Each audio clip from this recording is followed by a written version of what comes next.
안녕하세요. 배신의 장미입니다. 오늘의 사연은 자신의 가족이라면 끔찍이 여기는 시모가 명절이면 어떻게든 친정에 늦게 보내려고 별별 짓을 다 하더니 유치하게 시누이와 짜고 아이들을 볼모로 거지 같은 짓을 했다는 사연. 지금 시작합니다. 저희 시부모님은 자식 사랑이 유별나십니다. 그렇다 보니 저보다도 남편과 시누이라면 어쩔 줄 모르고 저는 마치 그냥 집에 일하는 사람처럼 대하기도 하셨습니다. 어쩌면 제가 너무 비약해서 생각했고 표현하는지도 모르겠습니다. 전 며느리이니 시댁에서 설거지하는 게 당연하겠지요. 며느리가 돼서 설거지도 못하겠습니까? 어머님은 말로는 며느리도 내 식구다. 너를 딸처럼 생각한다 하시면서 시누이는 본가에 가면 집에 들어서면서부터 소파에 누워 힘들다고 피곤하다고 종일 방에서 자고 밥 먹을 때 나와서 밥 먹고 손에 물 한 방울 안 묻힙니다. 그런데 저는 시댁에 가면 그 순간부터 제 밥은 제가 떠야 하고 제 국도 제가 떠야 하고 저희 식구 먹은 식기는 당연히 설거지하고 온종일 식구들이 먹고 담아놓은 식기들을 설거지하고 또 해야 했습니다. 희한하게 다들 그냥 담아두기만 하더라고요. 제가 미처 몰라 애들 보고 있으면 어머님은 제게 설거지를 하라고 하십니다. 제가 사용한 것도 아닌데 다들 왜 컵 하나를 쓰고도 그냥 담가두는지 이해가 안 가더라고요. 아무튼 그땐 그냥 시댁에서 큰 분란을 일으키지 않고 내가 할 수 있는 일이니 하는 게 맞다고 생각했어요. 자주 가는 것도 아니고 어쩌다 한번 모이는 것이니 그날만큼은 어머님이 며느리에게 다 시키고 싶은가 보다. 본인이 며느리 있다는 것을 느끼고 누리고 싶은가 보다 생각하고 말았습니다. 정말 단순하게 생각해서 설거지 그것 별것 아닐 수 있으니까요. 다만 제가 기분이 나쁜 건 내가 하는 건 상관없는데 며느리는 며느리일 뿐인데 툭하면 나는 널 며느리라고 생각하지 않는다. 너도 이제 내 자식이니 막내딸 하나 더 생겼다고 생각한다. 뭐 이런 말들을 하시는 거였어요. 그러면서 정작 본인의 친딸인 시누이는 손가락 하나 까딱 못하게 하고 내가 감기에 걸렸다고 해도 허리가 아프다고 해도 곧 죽어도 설거지는 막내딸이라고 하면서 절 시켜야 하는지 모르겠더군요. 그냥 한 귀로 듣고 흘렸습니다. 제가 퍽이나 어머님에게 딸이겠습니까? 저도 시어머니를 제 친정 엄마라고 생각한 적 없습니다. 그저 우린 고부간일 뿐이지요. 그러면 이 모든 상황이 깔끔하게 정리되고 이해가 됩니다. 시댁은 저희 집에서 친정으로 가는 길목에 위치해 있습니다. 저희 집에서 시댁까지가 1시간 30분 거리, 시댁에서부터 30분 더 들어가면 저희 친정이 나옵니다. 그래서 시댁에 갈 때면 저희 친정에도 방문하고 친정에 갔다가도 오는 길에 시댁에 잠시 들립니다. 그건 그냥 저희만의 룰이었어요. 결혼하고 보니 부모님 한번 뵙는 게 생각만큼 쉽지 않더라고요. 우선 생활하는 지역이 다르다 보니 더욱 그러했습니다. 양가에 행사가 있어야지만 방문하게 되더라고요. 저희 친정 부모님은 저희가 친정에 방문했다 시댁에 들리는 걸 알고 계십니다. 그래서 친정의 행사를 마치고 시댁으로 갈 때면 엄마는 이것저것 챙겨주시며 시부모님 가져다 드리라고 하고 안부도 전해달라고 하시곤 했습니다. 하지만 시어머니는 그런 건 없으셨어요. 시댁에 있다가 저희가 일어서려고 하면 어떻게든 조금 더 늦게 가게 하시려고 이런저런 핑계를 만드시고 아이들에게 할머니가 맛있는 거 해주겠다, 내일 낚시하러 가자 등의 이야기를 하며 붙들어 두려 하십니다. 그러면 아이들은 또 다음날 놀 걸 생각하며 자고 가고 싶다, 내일 가자 하며 저희에게 징징댑니다. 하지만 저희도 일정이 있으니 그렇게 하기가 쉽지 않은 경우가 대부분이에요. 저희가 시댁에 하루 이틀 자고 가게 되는 경우에도 저희가 집에 가려고 나서면 꼭 어머님은 아이들이 좋아할 만한 것으로 살살 꼬십니다. 그럴 때마다 집에 가기 위해 나서는 그 길이 너무 험난했어요. 처음엔 가는 자식들이 아쉬워 그러시는 건 줄 알았습니다. 그런데 이내 어머님이 우리가 친정에 가는 게 싫어서 그러신다는 것을 알게 되었습니다. 그런데 어머님이 그러신다고 해서 친정에 안 가지는 않지요. 어머님은 어떻게든 저희가 가는 시간을 늦추려고 했고 저희 아이들을 붙들어 두려고 했지만 저도 남편도 가야 한다고 하며 아이들을 데리고 친정으로 향하곤 했습니다. 그런데 지난 추석 코로나로 한동안 못 찾아 뵈었기에 남편과 일찌감치 나서 일요일에 시댁으로 갔습니다. 너무 좋은 계절인 만큼 아이들이 마당에서 좀 뛰어놀았으면 하는 마음에 제가 조금 불편한 건 괜찮다고 생각했거든요. 그렇게 시댁에 가니 어머님은 한 걸음에 나와 저희 아이들을 맞아주셨습니다. 항상 그렇지만 작은 딸이라던 전 관심도 없으십니다. 크게 기대한 바 없으니 서운하지도 않습니다. 아이들이 사랑받으니 그것만으로도 만족합니다. 시댁에서 이틀을 지내니 집에 있을 때보다 더 힘들었어요. 집에서야 다 같이 있는 주말이면 한 끼 정도는 배달시켜 먹기도 하는데 시댁에선 삼시세끼 모두 다 차려 먹으니 힘들 수밖에 없었습니다. 물론 요리는 주로 어머님이 하세요. 아버님께서 어머님 요리밖에 드시지 않거든요. 아무래도 제 음식은 입에 맞지 않으실 수밖에 없으니까요. 대신 전 재료 준비와 설거지 등을 끼니마다 하는 것이지요. 물론 그 사이사이 청소도 하고 어머님이 묵은 그릇을 꺼내어 닦자고 하셔서 닦고 제기도 꺼내어 닦고 겨울 이불을 미리 꺼내어 햇볕에 널고 싶다고 해 널고 아무튼 많은 일을 했습니다. 그래도 괜찮았어요. 아이들이 신나게 마당에서 뛰어놀고 아버님의 아이들과 놀아주시고 저만 어머님의 시집살이를 조금 참으면 다른 사람들은 모두 행복했으니까요. 명절 당일 아침 일찍 차례를 지내고 아침을 먹고 친정에 갈 채비를 하니 어머님은 역시나 어떻게 하면 저희를 붙잡아 둘까 고민을 하십니다. 명절에 저희를 붙잡는 방법에는 시누이 핑계가 제일이었습니다. 자주 만나지 못하니 시누이를 보고 가라는 고루하고 전통적인 그 방법이요. 시누이는 항상 어중간한 시간에 왔습니다. 저희 시댁은 낮 12시면 정확하게 점심을 먹습니다. 그런데 어중간한 12시 30분에서 1시쯤에 옵니다. 그러면 전 점심을 먹고 설거지를 하다 다시 시누이 부부 점심상을 차려야 하고 다시 설거지를 해야 하지요. 시누이 부부 것까지요. 설거지를 마치고 친정으로 가려고 나서면 어머님은 아이들에게 고모랑 좀 놀라며 부추기십니다. 그러면 시누이는 애들에게 장난을 걸고 아이들이 즐거워하니 나설 타이밍을 잡기가 어려워지지요. 그러면 남편이 나서서 이제는 가야 한다고 하며 아이들에게도 이제 할머니, 할아버지, 고모에게 빠빠이 하라고 하면서 짐을 챙겨 차에 싣습니다. 그러면 어머님은 뭐가 그렇게 급하냐고 내일까지가 휴일 아니냐는 말들을 레파토리처럼 하시지요. 지난 추석에도 마찬가지였어요. 어머님은 저희가 가려고 하자 가전 핑계를 만들며 아이들을 붙들어 두고 저희를 가지 못하게 하려고 했지요.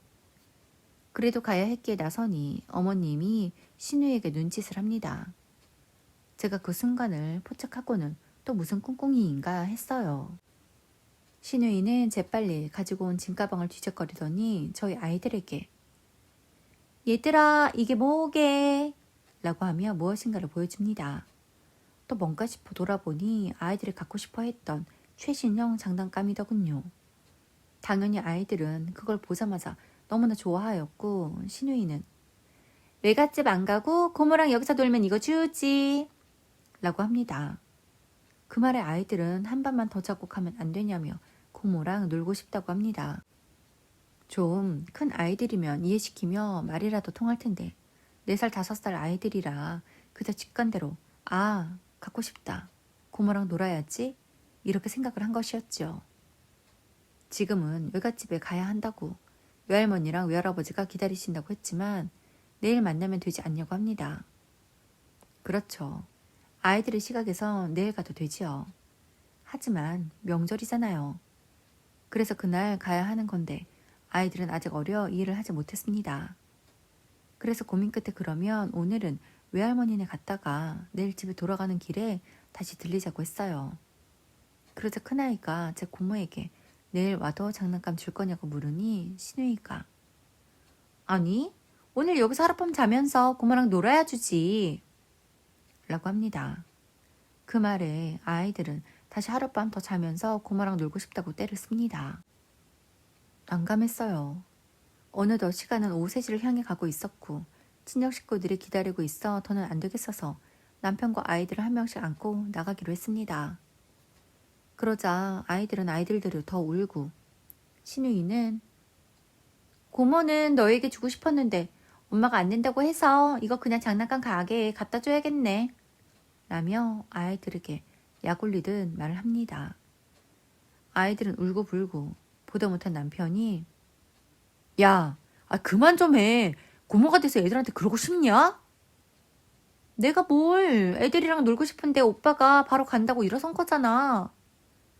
명절이잖아. 너도 친정에 온 것처럼 우리도 처가에 가야 하는데 자꾸 붙잡으면 어떡하냐. 뭘 붙잡아. 애들이랑 놀고 싶다는 거지. 내가 내 조카들 좋아서 그러는 건데 되게 웃긴다. 그 장난감 애들 주려고 산 거 아니야? 줄 거면 주고 아니면 집어넣어. 같이 놀려고 사온 거지. 그냥 줘버리면 애들이 갖고 노는 모습도 못 보잖아. 됐어. 우리가 가는 길에 사주면 돼. 주지도 않을 거면서 애들만 울리고 있어. 애들에게 가는 길에 똑같은 거 사주겠다고 달래서 겨우겨우 나서려는데 어머님이 아니 애들을 꼭 그렇게 울리면서까지 가야겠어? 너희들은 가든 말든 난 상관없어. 그러면 애들은 저희들 고모랑 놀라고 그냥 두고 너희들은 처가에 갔다 와. 내일 나가는 길에 애들 데리고 가면 되잖아. 그 말에 더는 못 참겠더군요. 어머니, 그게 말이 돼요? 그러면 저희 엄마가 애들이 너무 보고 싶다고 하면 명절에 친정에 애들 데려다 놓고 저희만 와도 별 말씀 안 하실 거예요? 아니, 애들이 친가에 안 오는 게 말이 되니? 그러면 외가에 안 가는 건 말이 되고요? 내가 진짜 이런 말까지는 안 하려고 했는데 애들이 우리 집 자식이지 사돈댁 자식이니? 어머니, 그게 무슨 말씀이세요?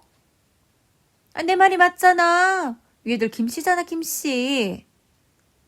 그게 무슨 논리예요? 아이들 성씨가 김씨이니 저희 친정하고는 상관없는 아이들이다. 뭐 그런 말씀이세요? 꼭 그렇다기보다 너희 집보다는 우리 집이랑 더 가까운 애들이다. 뭐 그런 거지. 진짜 어이가 없네. 어머니, 그런 논리이면 애들은 우리가 낳았으니 어머님하고는 좀 더 먼 사이지 않아요? 그런데 왜 우리 아이들을 여기 놓고 가야 하죠? 우리 새끼니 우리가 데리고 가고 우리가 알아서 해야 하는 거 아닌가요? 우리가 애들 데리고 친정을 가든 집을 가든 여행을 가든 신경 쓰지 마세요. 무슨 개똥 같은 논리로 그러시는지 모르겠는데 김씨라서 이 집 애들이라고요? 애들 가졌을 때 따뜻한 밥 한 끼 안 해주시고 맨날 설거지만 시켜놓고 이제 와서 김씨 집안 새끼라니 어이가 없네. 그 귀한 손주들 한번 봐주신 적 있어요? 제가 저희 엄마 입원하셨을 때 병원에 가봐야 해서 애들 좀 봐달라고 했을 때도 거절하셨잖아요. 그런데 애들 좀 키워놓으니 이제 예쁜 짓 하는 거 보고 싶어서 이러시는 거예요? 너무 이기적이지 않아요? 제가 힘들 때마다 애들 봐주신 것도 저희 엄마이고 애들 오시면 용품 사주며 정성을 보인 것도 저희 부모님이세요. 어머님은 그저 말로만 우리 새끼 우리 새끼 하면서 뭐 한번 해주신 적 있어요? 그저 오면 못 가게만 하시려고 했잖아요. 다른 날은 그래도 좀 이해하려고 했는데 오늘은 명절이잖아요. 명절에 아이들을 친정에 못 데리고 가게 하는 것 무슨 일인지 정말 이해를 못하겠네요. 얘들아, 오늘은 외갓집에 가야 해. 고모가 가지고 온 장난감에 다른 것도 더 사러 가자. 장난감 2개씩 사줄게. 이제 그만 가자. 라고 하고 할 말 다 퍼버버리고 아이들을 데리고 나왔습니다. 그렇게 나가는 저희의 뒤통수에 대고 신우이가 진짜 싸가지 없네. 내가 조카들이랑 가지고 놀려고 장난감 사왔는데 결국 애들 데리고 가버린 것 봐. 올케 언니라고 대접해주고 싶어도 하는 짓이 얄미워서 내가 대접을 해줄 수가 없다니까? 라고 합니다.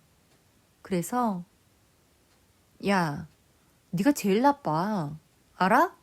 다른 것도 아니고 애들 마음 들었다 놨다 하려고 장난감으로 꼬시냐? 그리고 꼭 같이 가지고 놀아야 해? 그 핑계로 우리 애들 친정에 못 가게 하려고? 애들이랑 같이 놀고 싶었으면 아침 일찍 오면 되잖아. 왜 우리 애들을 외가에도 못 가게 하려고 하는 건데? 너 내가 오늘 했던 행동과 말 똑똑히 기억할 거야. 나중에 너 애 낳고 나면 애는 꼭 시댁에 놓고 너만 친정해와. 알겠지? 아주 너 내가 어찌하는지 보고 너희 애들 데리고 오면 가만 안 둘 줄 알아. 알겠어? 라고 했습니다. 너무 열받아서 눈에 도끼를 품고 말했더니 시인이는 깜짝 놀라 뒷걸음질을 치더군요. 지금까지 시댁 식구들에게 그렇게까지 화를 내본 적이 없었기에 시댁 식구들은 모두 놀라더군요. 애들도 제가 화내는 걸 처음 봐서인지 흠칫 놀라 긴장을 했더군요. 아이들에게는 미안하다고, 엄마가 너희에게 화낸 거 아니라고 잘 달래서 시댁에서 나왔고 친정으로 가는 길에 마트에 들려 약속대로 장난감을 사주었습니다. 남편은 제게 미안하다고 하더군요. 이상하게 아이들이 자랄수록 시어머니도 시누이도 자꾸 저런 모습을 보인다면서요. 이번에 유독 심하게 해 본인도 당황했다면서 같은 일이 반복되지 않도록 하겠다고 미안하다고 합니다. 그로부터 몇 달이 지나 또 명절을 앞두고 있습니다. 벌써부터 시댁에 갈 생각을 하니 가슴이 답답하더라고요. 남편에게는 솔직히 시댁에 가고 싶지 않다고 했습니다. 그러자 남편이 할 말이 없다고, 이번에도 시어머니께서는 일찍부터 시댁에 들어오길 바란다고 하시더군요. 잘 해드려 봐야 당연하다고 생각하던 사람들이고 저희 아이들을 볼모로 저를 쥐락펴락 하려는 사람들이기에 더 이상 상종하고 싶지가 않았습니다. 어린 조카들을 상대로 장난감을 가지고 장난질이나 하고 그게 과연 정신이 똑바로 박힌 사람들일까요? 그렇기에 전 이번 명절에 시댁에 가지 않을 생각입니다. 남편 혼자 시댁에 보내고 전 친정으로 가 각각 하루를 보내고 오자고 했어요. 남편도 그때 그 일로 속이 상하기에 그렇게 하자고 하더군요. 2주 남은 명절, 벌써 그날의 일을 생각하면 시어머니께서 한바탕 난리를 치며 전화를 해올 것 같지만 그런들 어쩔까요? 본인들로 인해 생긴 상황인 만큼 본인들이 이 상황을 해결해야겠지요. 그 방법은 저도 모르겠지만 시어머니와 시누이의 장난질에 놀아나지 않고 제 생각대로 제가 마음먹은 대로 하려고 합니다. 오늘도 함께 해주셔서 감사합니다. 지금까지 배신의 장미였습니다.